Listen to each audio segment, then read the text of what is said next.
Hello,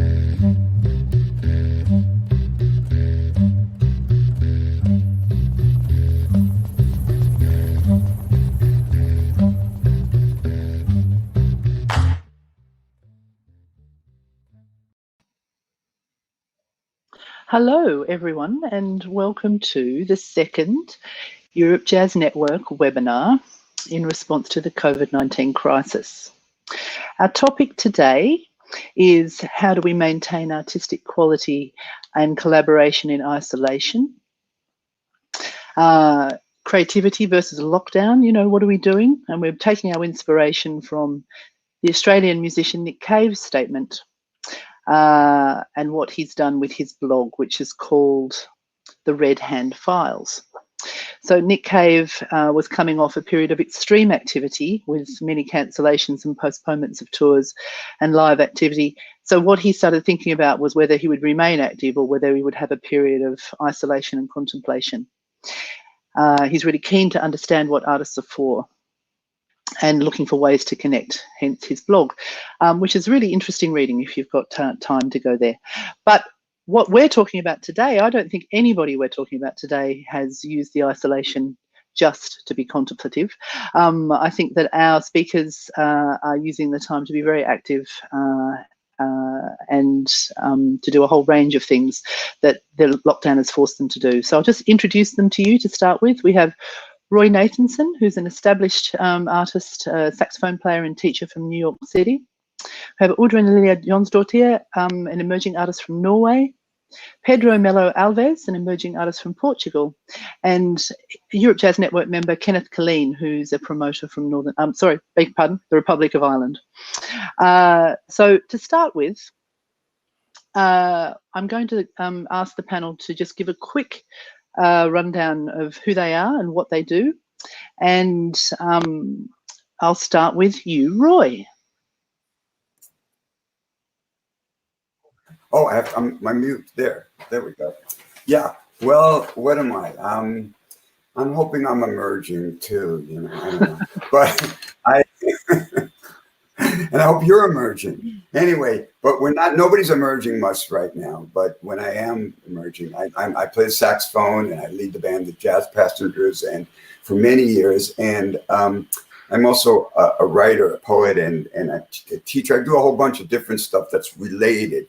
And all the work that I did, you know, I had tours. I'm doing a project with French musicians about the idea of home, and I'm doing a lot of different things. I was supposed to be on tour, and I was supposed to have a new record out. That's a chamber music record. Anyway, none of that is happening right now, and they're all interlocked things. So that's what I do. That's you. Okay, thank you. So, Oddrun, would you like to be second and tell us what you're, just very quickly, what you in a nutshell? Sure. My name is Oddrun Lilja, and I work as a guitar player and composer. I'm with you from Oslo here, and I also run some bands. My band is called Lilja and Moksha, and then I play in some other bands as a side woman in New Conception of Jazz with Bugge Wesseltoft and Avant Folk with Frode Altli, to mention a few. Thank you. Pedro? Hello. Hello. Hello, everybody. I'm Pedro. I'm from Portugal. Well, I'm a musician. I have a lot of projects which I lead, some that I co-lead. Here's Kenneth. He'll know The Right of Three, which was in 12 points. And I have these also, besides playing as a musician and composing for my projects, I also have a cultural association here in Porto, in Portugal. And well, I don't know, things now are a little bit uncertain, but I was having this career in all sorts of ways through music, which now we all don't know, right? But yes, musician, active, drummer also, yes, didn't mention. Thank you very much. Kenneth? Hi there, my name is Kenneth Killeen. I'm the director of Improvised Music Company based in Dublin, Ireland. We're a not-for-profit jazz and creative improvised music promoter and a resource organization for Irish artists. The company was established back in 1991 by jazz musicians and jazz supporters. And we curate and produce a number of festivals every year, some club shows. And we work with artists developing their careers and providing resources and opportunities through various projects and schemes. So that's pretty much us. Thanks, Kenneth. So while I'm a big fan of Nick Cave and I'm a big fan of his blog, and I would really love the opportunity to have used the lockdown just to be contemplative and to prepare for what's to come.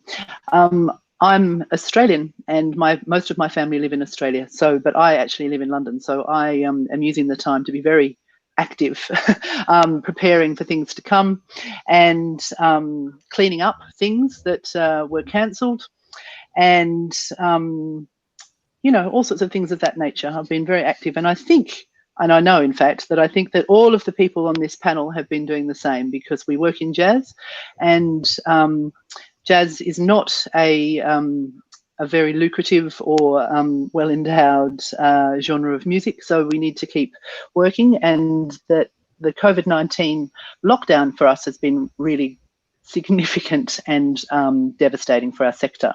So what I'd like, and what we've got here with these speakers, is that we've got various different points of view.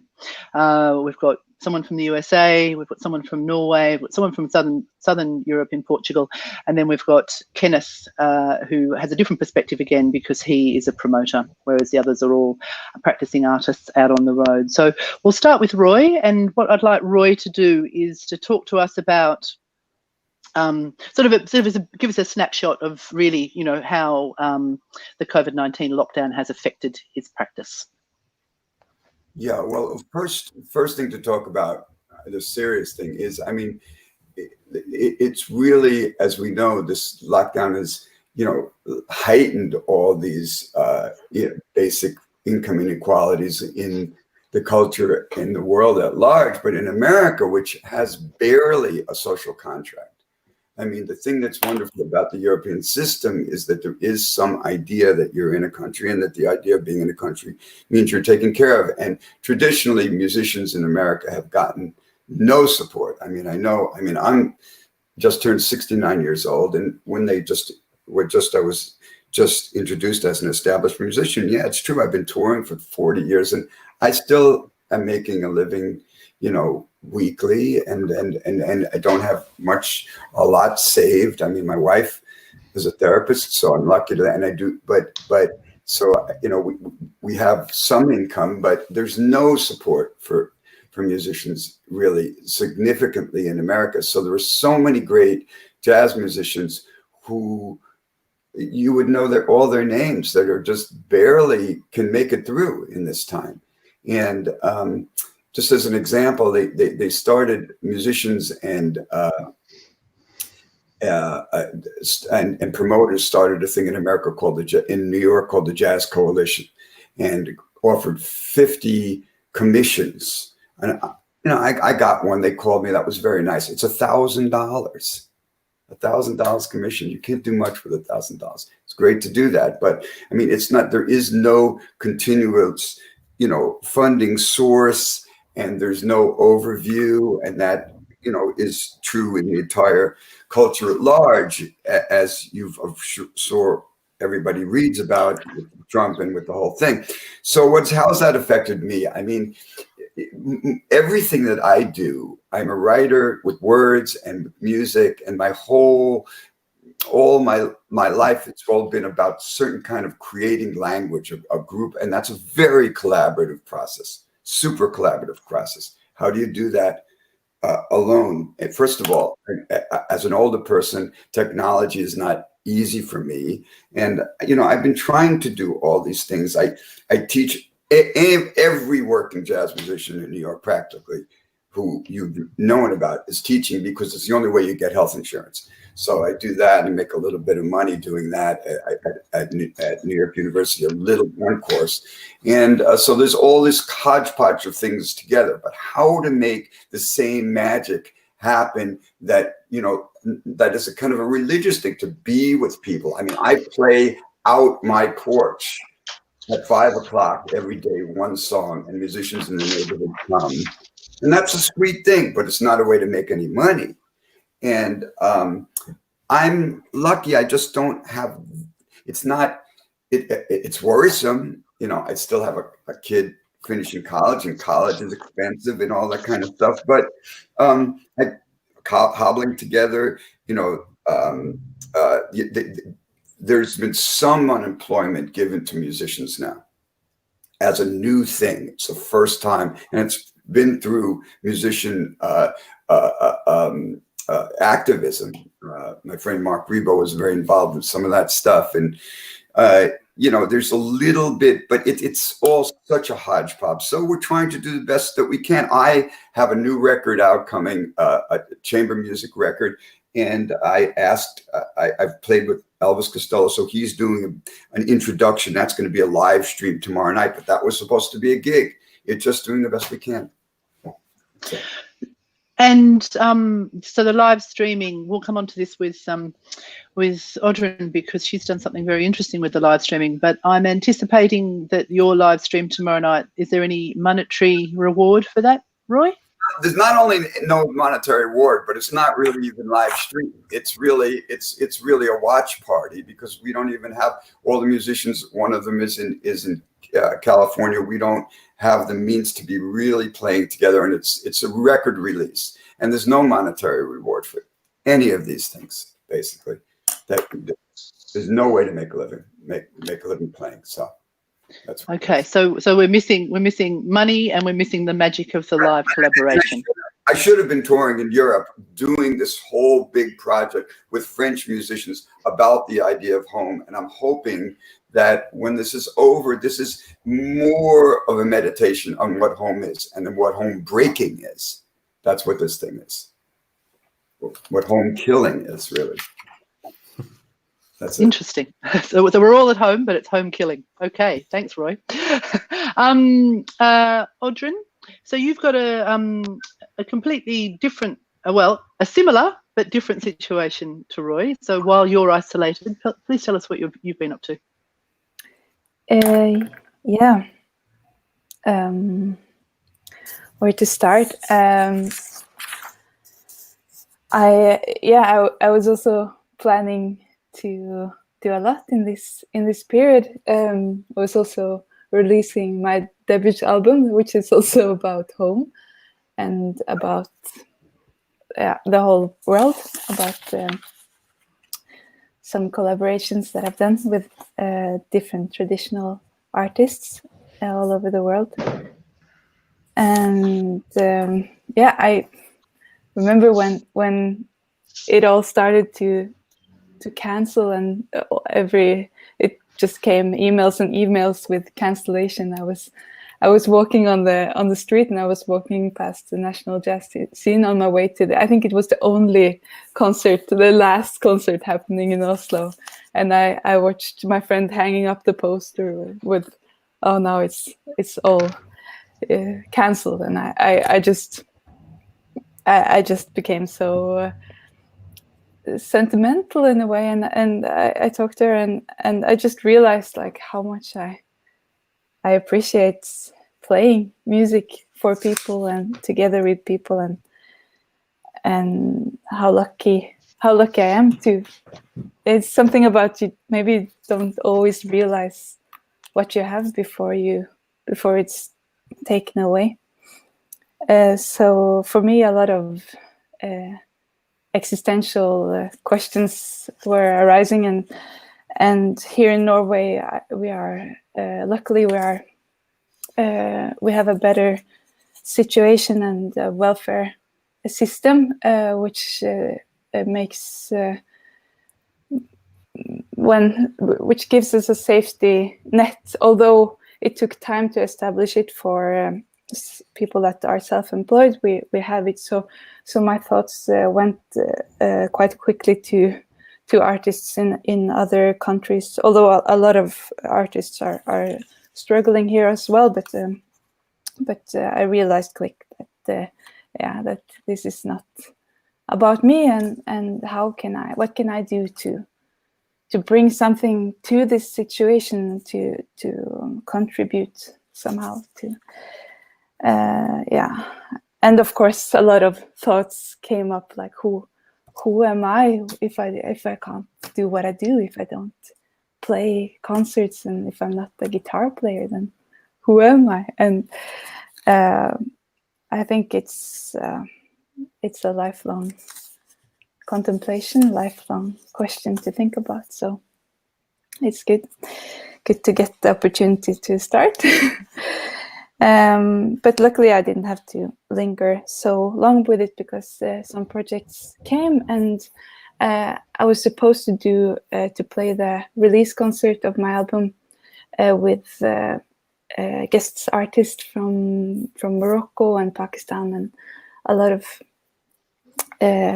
countries, but then the album was postponed, and also of course we couldn't do the concert. But then the National Jazz Scene asked if I wanted to do a digital celebration of the International Jazz Day, and then I wanted to explore a little bit the format of jazz TV. So I invited one musician from 5 different continents to make a video, and then I composed new music to the videos, and we played with my band Lilja and Big Vesseltoft. We played live with the band and did a live stream as a celebration of the International Jazz Day, and also to feel that we are actually colleagues, that we are like this, alone together. So you've just remind me, was that you were actually in the club doing that at Victoria, or you were home? Yes, we were in the club. We are allowed to play if it's like 1 or 2 meters between. And now in Norway, it's also opening up more. So now we are allowed to play for up to 50 people. So it is becoming lighter, and it is helping actually these super hard restrictions. But yeah. And you've had a closed border too, so you've been able to capitalize on that, which is different from where Roy is and different from where I am. So it's not been all doom and gloom for you in Norway. No, it looked dark for a moment, but then it seems like the restrictions have helped, and I'm happy that they prioritized lives over economic growth. Thank you, Pedro. So Pedro, you're in Portugal. You're in Lisbon. I'm in Porto. You're in Porto. Can you tell us what it's like in Porto, and what your experience has been while you've been locked down?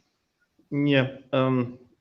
Well, I cannot complain that much. It was harsh. It was a really harsh transition. Before all of this happened, I was actively playing, and also internationally. Just before, like my last flight was some days before Portugal started to enter in lockdown mode. I was actually in Oslo, and I was in Berlin just before Oslo. So I was pretty much settled in a touring life. Also, in the beginning of the year, I was starting to work with an agent that was going to put all of his efforts in the promotion of my projects. Also, because this year was going to be a really active year in terms of playing and international playing. I have an album release happening still next month through Cleanfeed with an international project. With there's Mark Dresser from the United States. There's Evrice from Paris, France. Also Aubrey Johnson from New York. and then some Portuguese musicians, and all of this was happening because it was still a free world, of course. Then, I mean, when this all started happening, it became really, really clear that I really had to change not only the next month's plans, but the whole year, right?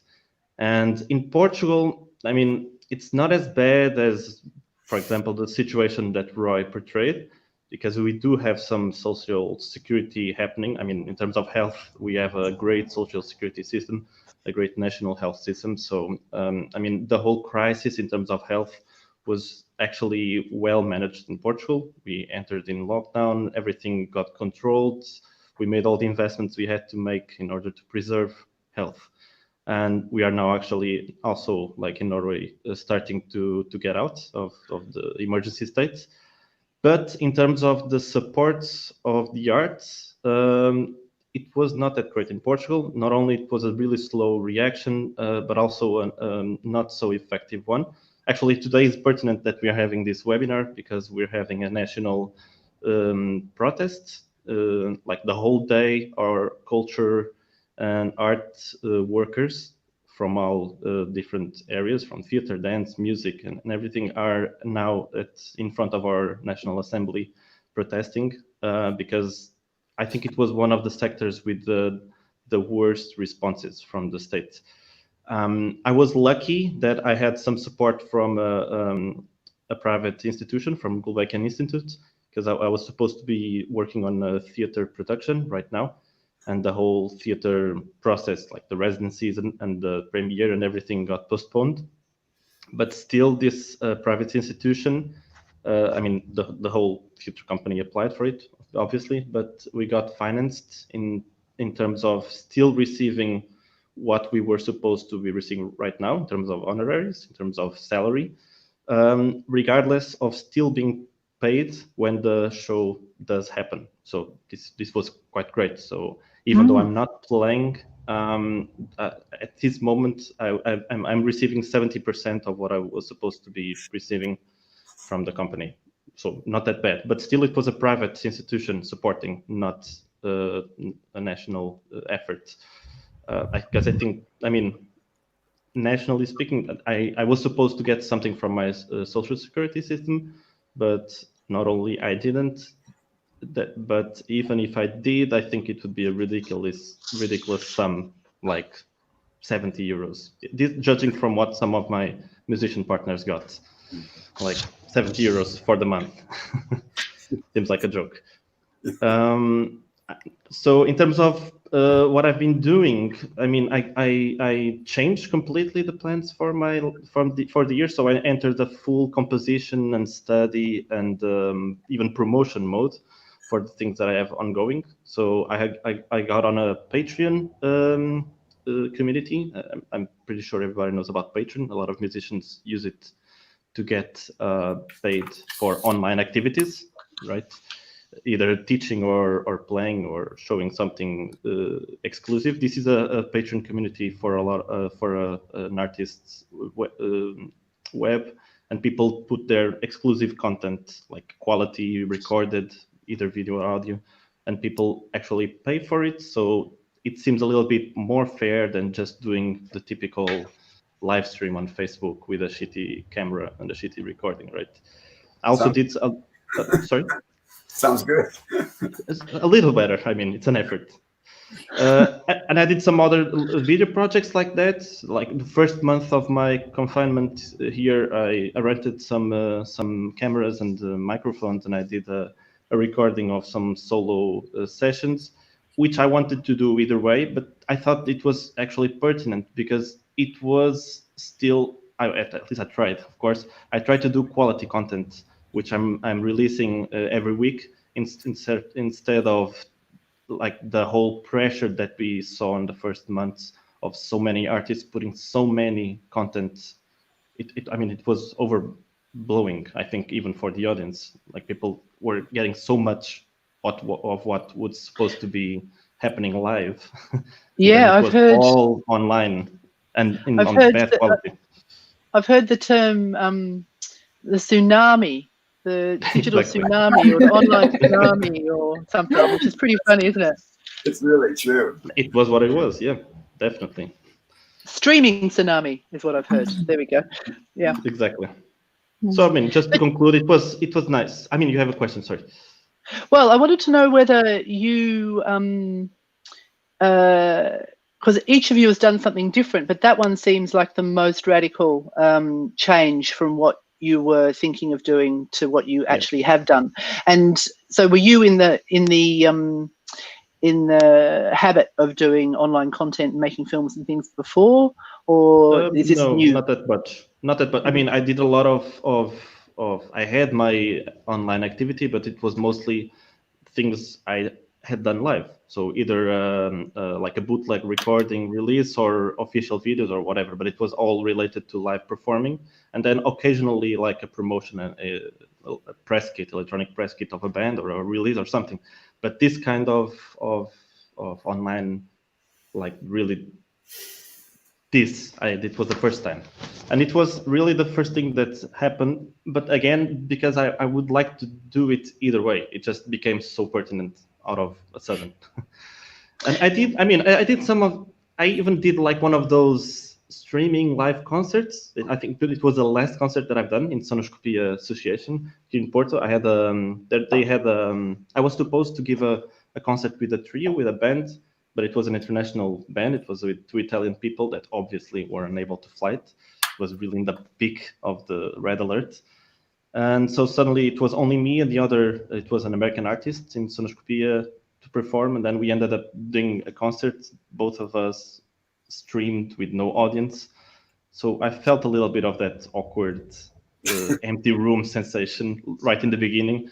And it was the last similar thing to a concert that I've done. It was weird. And have you found a difference with your audience? Has because you've been doing more online stuff, have you got a different or more plentiful online audience now? Have you been looking at the analytics of your social media and online presence?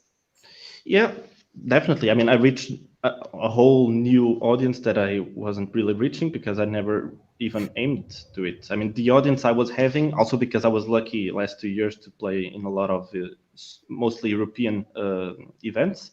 I played at the European Jazz Conference, the 12 Points, some jazz festivals. And so my typical audience that I was growing was more like a live audience, people that would attend these festivals, like promoters and public. So the kind of audience, which I believe it's really a type of audience that really seeks online sessions, like videos, well-produced videos and everything. This was the first time that I got to them, I think. And so suddenly I have a lot of people engaging, which was kind of surprising and I think interesting, but not really what I'm still looking for in my artistic life. Okay, I'll be interested to see how that develops actually, because it might turn into something that you hadn't anticipated. Thank you, Pedro. Thank you. Thank you, Pedro. Kenneth. Now, Yes. Kenneth, I just want to say this, Kenneth, because you're a bit of a techie guru. So for the EJN, the EJN, the staff at the EJN are pretty techie guru-y too, and you are as well. So we bow down to your superior knowledge of technology and use of technology. So how has this and you're coming from a different point of view to the artists as well, because you're a promoter for all intents and purposes, and you have a greater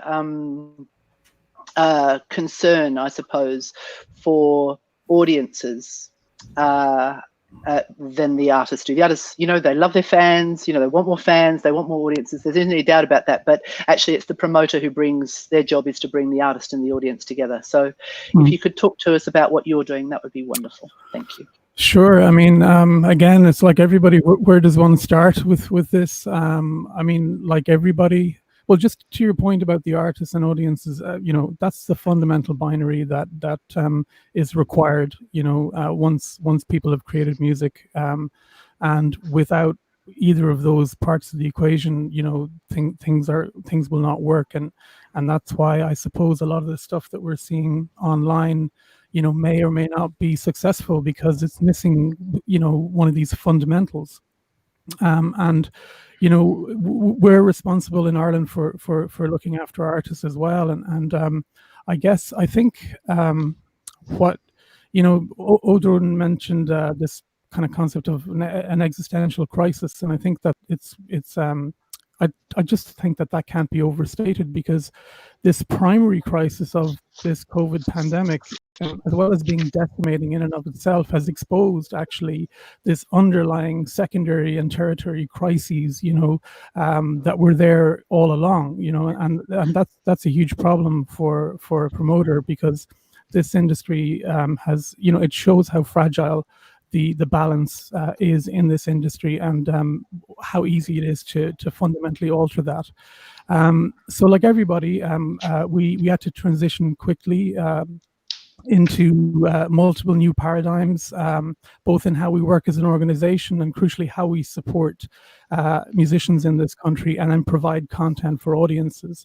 And with regard to the musicians, after all, many or most of these people are self-employed. Creative professionals, just like any other creative professional in any industry, but at least when it comes to our government, for example, like they literally represent the gig economy itself. And what I mean by that is, that there's no state pensions, there's no kind of infrastructure, and a pandemic like this exposes very, very quickly the underlying things, on a country by country basis, if you like. But now we have a kind of a European wide view of it, and that's why these webinars are really great, because we're getting this perspective. So look, like everybody, we went online, and we kind of we went into overdrive, like many organizations. I mean, the sheer proliferation of content, that sort of, the tsunami that you mentioned, that went into this kind of digital space in such a relatively short period of time, is more than anyone can actually digest in any meaningful way. And so, you mentioned that I'm like techie and things like that, and I guess I am, but when it comes to where we're putting our chips and where we're putting the focus of what we're doing to present this art, this music in this new paradigm, I kind of have a kind of we need to take a pause, actually, because we're shoving content into a kind of a very kind of consumerist platform where the expectation is very low. The expectation is that people can get this content for free once they open an app, or they open up a web page. And that potentially could be reinforcing this value proposition that's kind of been eroded in this digital economy. So there's kind of a sort of a concern there overall. But I think in the first 6 weeks of this pandemic, everybody went online as a means of validation. Both as an organization, we were like, okay, how are we relevant now? How do we become relevant? How do we become something that's meaningful for artists, something that's meaningful for audiences? And we did all the things, but the thing is that everybody else did all the things as well. And when everybody is doing all the things, I mean, you lose focus. And obviously artists want to validate what they're doing, and organizations do. But it got me thinking really about, like, if this had happened, and pandemics have happened in the past to a greater or lesser degree. This is obviously the largest one in my lifetime. But what if this had happened in the 80s, for example, when we weren't so digitally interconnected? How would we have coped? I mean, what would the outcomes have been in that kind of in that reality? So I guess, I mean, fundamentally things have changed, and we're very keen to kind of I think we need to be kind of at the cutting edge of the thinking around how do we recast this in a post kind of COVID world, because we're in this transition period now, and I think we need to kind of think very carefully about how we play the next few hands. Okay, thanks, Kenneth. So basically where we're at is we're missing the magic of live collaboration. We've lost momentum. we're in the middle of a besides everything to do with COVID and the anxiety and uncertainty around that, we're having this streaming tsunami that it's giving us which 3 or 4 years ago all arts councils across the world would have been happy with all this streaming activity, but now we've got way too much of it, and we know a lot about technology now. We're having an existential crisis, and we're all searching for validation and relevance. So given that we've been through quite a trauma, we're actually where we were in terms of jazz. You know, in fact any sort of live thing, we're looking for meaningful relevance and meaning and validation and audiences and people to love our work and love what we do. So going on, what are we looking for then? So it would be really nice if each of you could say, that given that you've lived through this unprecedented time and all of those things that I just mentioned have been happening to all of us in various ways, what are we looking forward to when we're allowed out? And given that actually Oddrun is closer to being out in the world than all of us, what are you going to do when you're allowed to be out in the world? Yeah, I mean, just to have experienced to be deprived of all these things, deprived of seeing friends and to play, I hope I can bring that with me into life and just know how valuable it is. And also this option of living a little bit slower, that it's also, I mean, we talked a little about creativity, and Nick Cave talks about creativity. And yeah. I think one way I have lived quite fast. I've done a lot of things in short years. And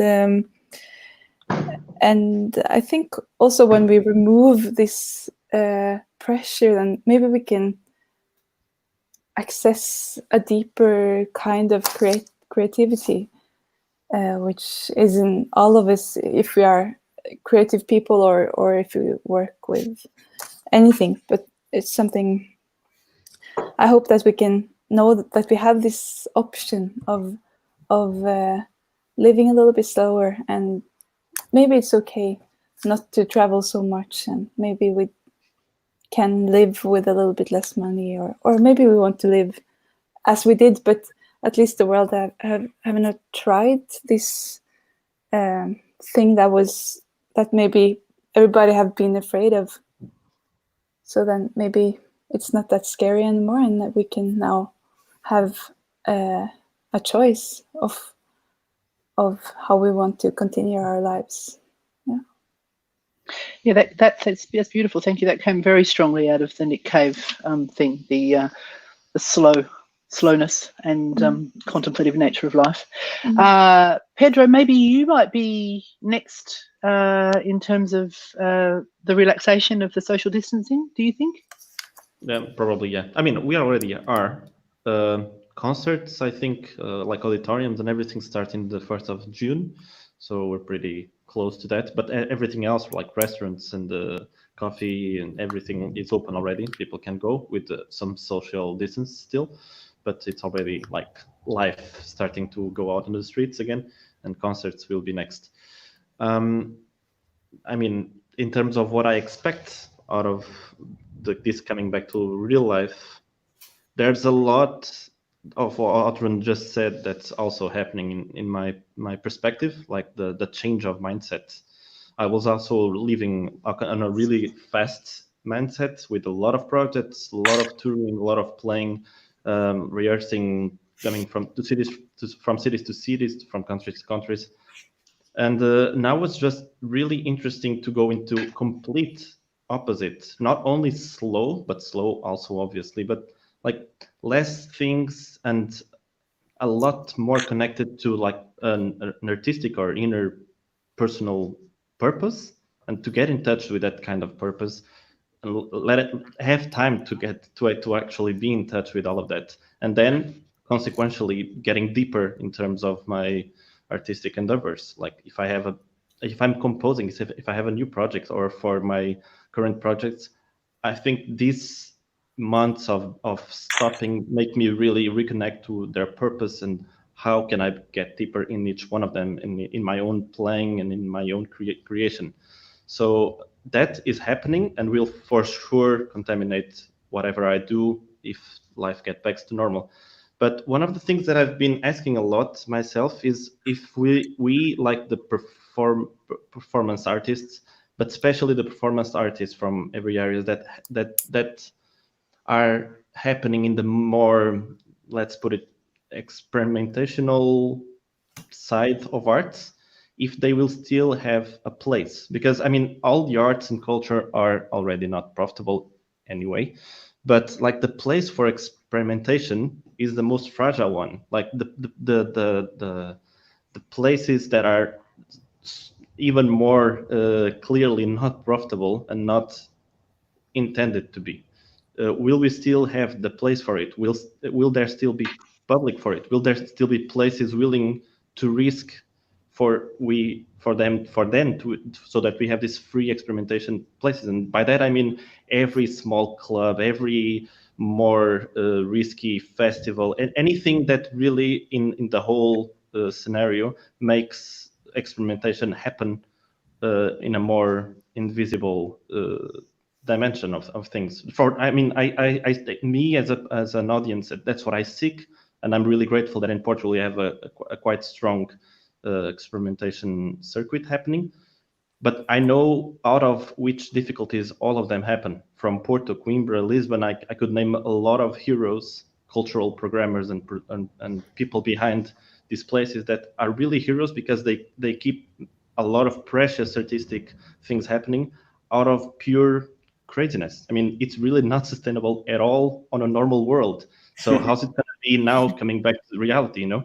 And I'm really grateful during all these years that they've done it, but now I'm really afraid. Will we still have a place for this kind of free, non-capitalistic expressions, or will it be really, really condemned? I mean, I see it as a strong possibility that it's so condemned for some years from now on. But maybe it's an opportunity for us to, in this period, to kind of recast how we present this music kind of fundamentally. I mean, you know, if the artists are the people that are now, I mean, this is not directly connected with any, you know, kind of monetary concept, but I mean, if we kind of dictate the pace, you know, this idea of slow touring, which has been mentioned a lot, both for the environment and also, you know, just as a way of having a deeper connection, because I think coming out of this, I think that I think everyone is just going to appreciate the word connection. You know, they're going to appreciate, I mean, I don't know for how long, but they're going to appreciate just getting into a room with an artist, or getting into, you know, being at the venue and, you know, having that palpable sense of energy. Just because the simple personal, just actually smelling and being in actually all of it.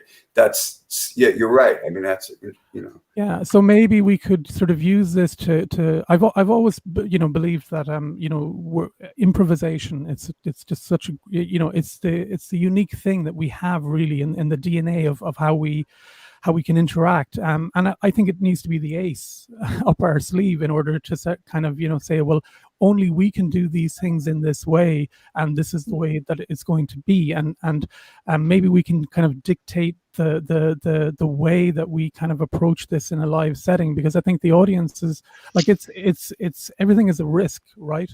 But you know, this is I guess this is an opportunity to hit the reset button in some way. You know, and I think maybe thinking in that way could be, because we all give good value as improvisers. You know, when it comes to people who are grant, you know, you get a grant, like, you know, people, you know, improvising, this has been my experience, you know, people who work in the improvised world, they give good value. Like, I mean, they give a ton for, like, if they apply for a grant and they get the grant, you know, they just deliver, because they're so used to going, okay, so the award was for €5,000, we're going to give you 1,000, and they'll still deliver a €5,000 worth of a project. And I think we're like undercutting ourselves in that regard. And maybe this is an opportunity to kind of to reassert the true value, and both fiscally, but also here in the heart, like, you know, the true value of why we're doing what we're doing, you know. But, yeah, I hope so. but can I just say, from my point of view, in America, like it's impossible to separate even what musicians go through, and the idea of finding some kind of peace in this thing. Yeah, I mean, personally, I think I overstepped it for myself. I mean, I get Social Security because I'm old, and I get a little bit of money because I taught. But there's so many people that you know, I feel like the work. Oh my God, what happened? I lost you. Where are you? We're still here, Roy. Keep going. Okay, Keep going. I can't see anything, but for whatever reason. How come I can't see anything? Keep talking, Roy. It's okay. Okay, there you go. There you go. Okay. So I just, you know, I feel like I agree with what you guys are saying, because I care also deeply, deeply, deeply about music that comes internally and finding a place that can still exist in the world. But on the other hand, all this, like the one thing, the stuff that I was doing with Papanosh, working with immigrants around this idea of home, and there's got to be a social engagement with music.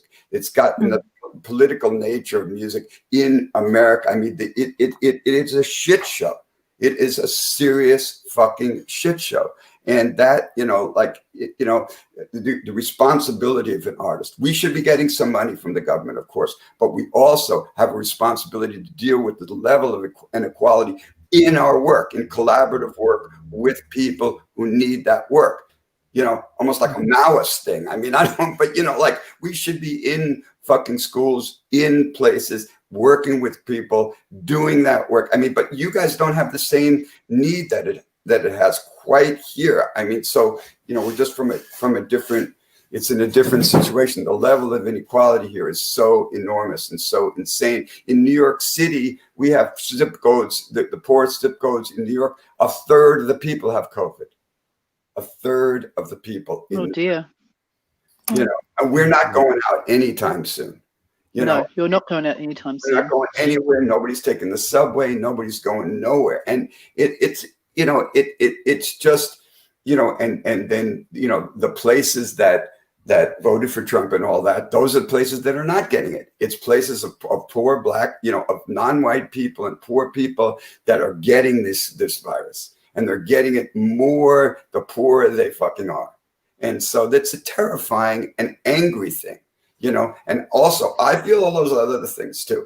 I've loved to be here with my wife. My son came home, and I love to play, and I love to get deeper into my thing. But there's got to be some sense of a global understanding of how fucked up this, you know, the stuff is in terms of inequality, and art has to address that. Mm. Yeah. So an improvisation, a jazz-led improvisation political platform again. Well, in fact, you know, jazz and inequality, they go hand in hand, don't they? But it's interesting. It's interesting, Roy, because I think that you know, this global understanding that you're talking about. I think, you know, there's a flip side to kind of being, you know, a high level, like, speaking of the music now and the musicians. I mean, there's a kind of a, it's great that that musicians can are deft improvisers, but also there's an isolation. There's a part of an isolation there in being a highly skilled individual improviser who can be so many things. And I think it sometimes might lead to this kind of fragmentation of understanding, because a lot of musicians come together when they want a specific project to be, you know, to be successful. So they would bring together all the constituent parts to make that a reality. And then there's a transience there, and that dissipates. And then it builds up again, you know what I mean? So in this music, people kind of collaborate with multiple different people many, many times over.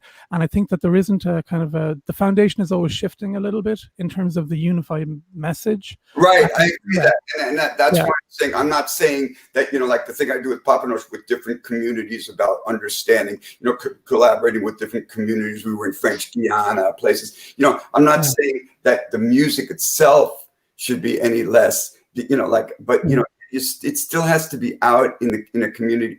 There has to be the whole idea of improvisation is to build a large language, not just of music, but of empathy, understanding. It's a giant language, you know what I mean? And that's a kind of bigger improvisation. And I think, you know, this kind of moment is looking for a big kind of improvisation.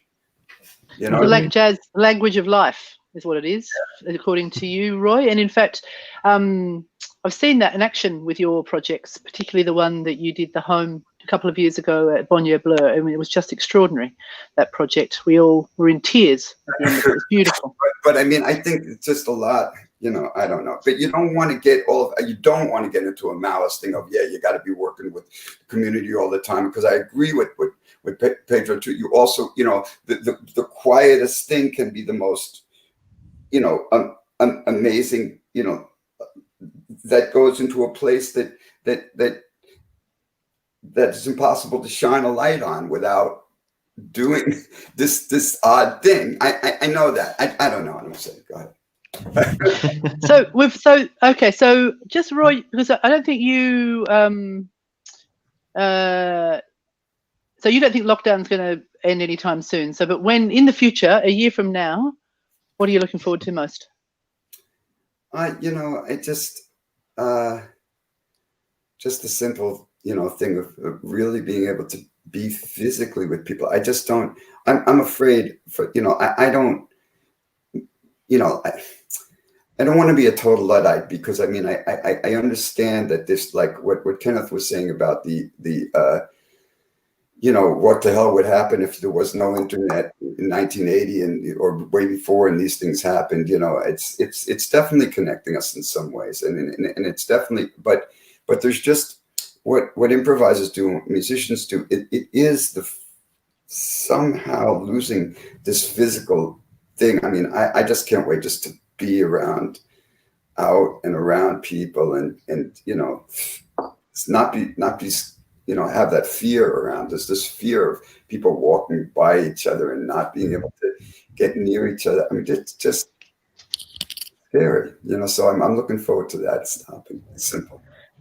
Thank you. So we've had some comments and some questions. One from our friend Icarus van Duper in Holland. He said, "We all love slow food. Why not a bit more slow life as well?" Which I think we're all in agreement with. And then another question or statement is, or an idea, I should say, and I'll direct it to you, Kenneth, because I think that the musicians themselves will be in complete agreement with it, suggesting an Adopt a Musician program. So venues or various other places could adopt a musician. And I think, you know, in the UK, I think we already have one of those. I think the PRSF and Sound of Music have a Adopt a Musician, I think, thing where musicians can go into the community and work. So but you do a lot of development of musicians and provide a lot of opportunity. So that would just be, if you did something like that, would it be attractive to you? Absolutely. I mean, you know, I'm kind of like, the wording of these things, you know, is actually important. You know, I mean, I think that you know, the concept of like, for me, it's about putting the correct value on the art that is being made, right? Because the times are changing. They were changing kind of towards some sort of inevitability, which has just been accelerated by this pandemic, frankly. But the biggest problem there is this kind of value proposition in a kind of economy where, you know, nobody's really paying for anything anymore. You know, this transactional value has been eroded. And I think this adopt a musician, or anything which basically goes, this individual or a series of individuals are fundamental. They're integral to making up what is essentially the word community in this area. And they can be an artist in residence, they can be this, and they can be all of these things. In fact, if you look at any, you know, high-level jazz musician, they're teachers, they're session musicians, they're working about 20 20 bands. You know what I mean? Like, they are so multifaceted, so uniquely positioned to talk about that value that I spoke about earlier on. Like, they give good value, fantastic value. So I think that if we were able to cast that in a way that sort of reflected that value, and at the same time created these opportunities, which are these things like Icarus was saying about slowing down, I think maybe more artist in residencies as opposed to whistle stop tours. I mean, the concept, the touring model hasn't changed, since the 20s and 30s, right? Money hasn't changed since the 80s. It's exactly the same. I mean, and the average exactly the same money. Yeah, and the average wage hasn't changed in New York exactly since the 20s either. So yeah, I mean, I think that now is the time maybe to kind of relook at these ideas. Stop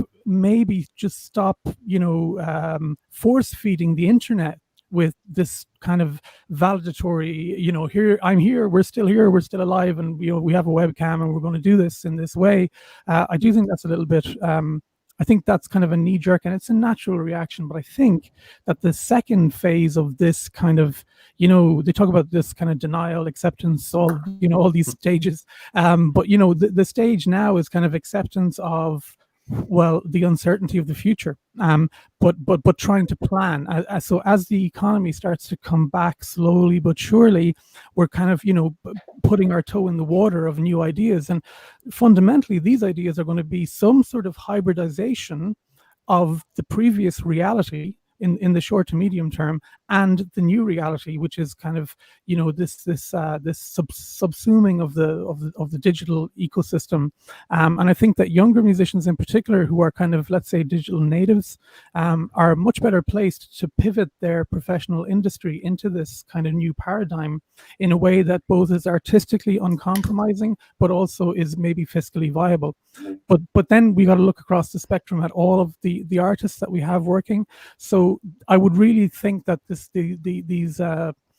these longer term engagements, like and the audience have shown that they're willing to pay for stuff if the proposition is put there in a way that's reasonable and is put there which kind of underpins the value. Then I think absolutely. I don't like the word adopted musician at all, but basically, if again, the optics are something that's kind of comes after the fact. But I do think that we need to rethink how we engage artists.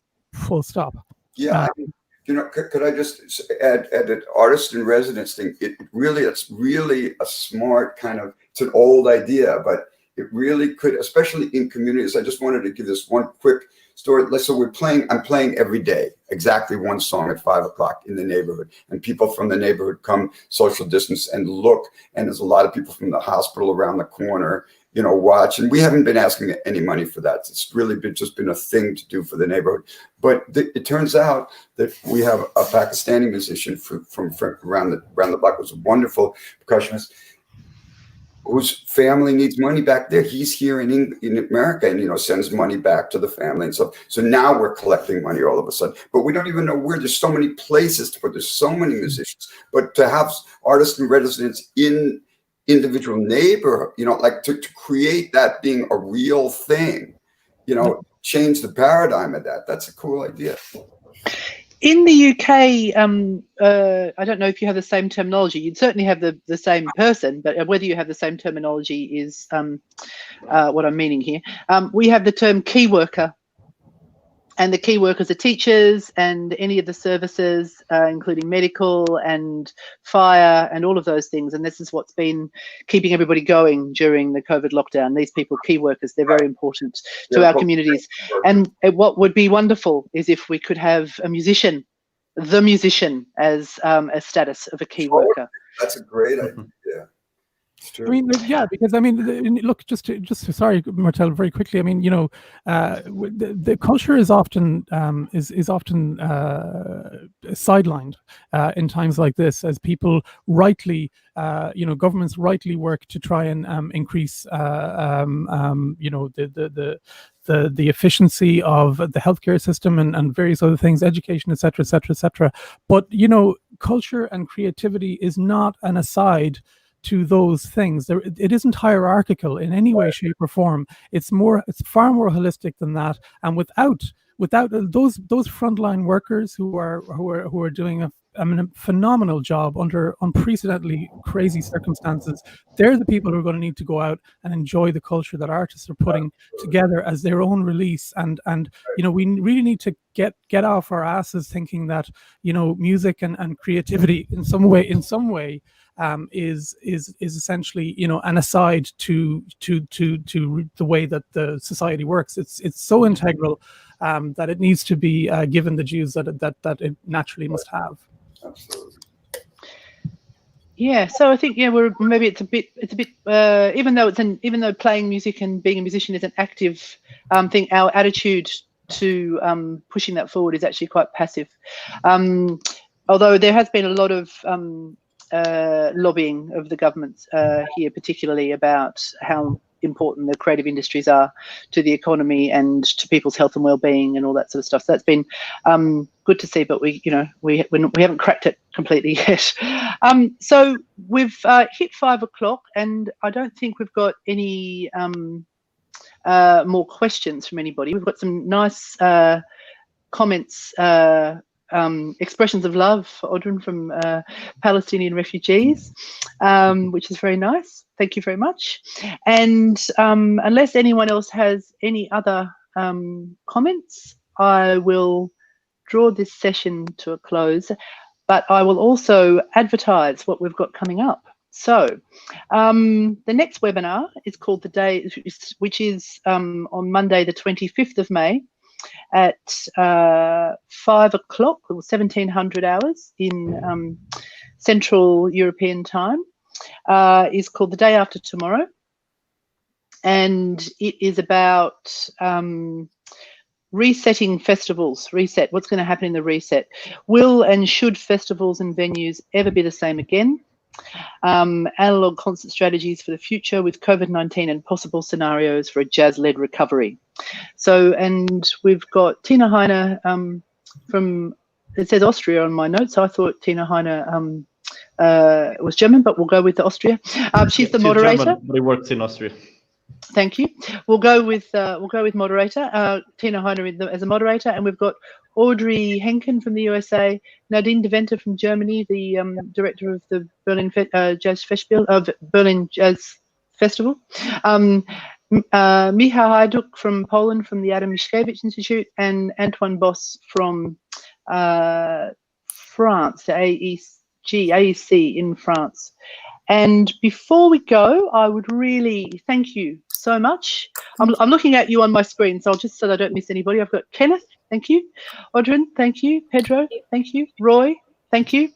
Thank you to the staff, the EJN staff, who mastermind everything and keep everything going smoothly. So that's Batista and Francesca and Stefano.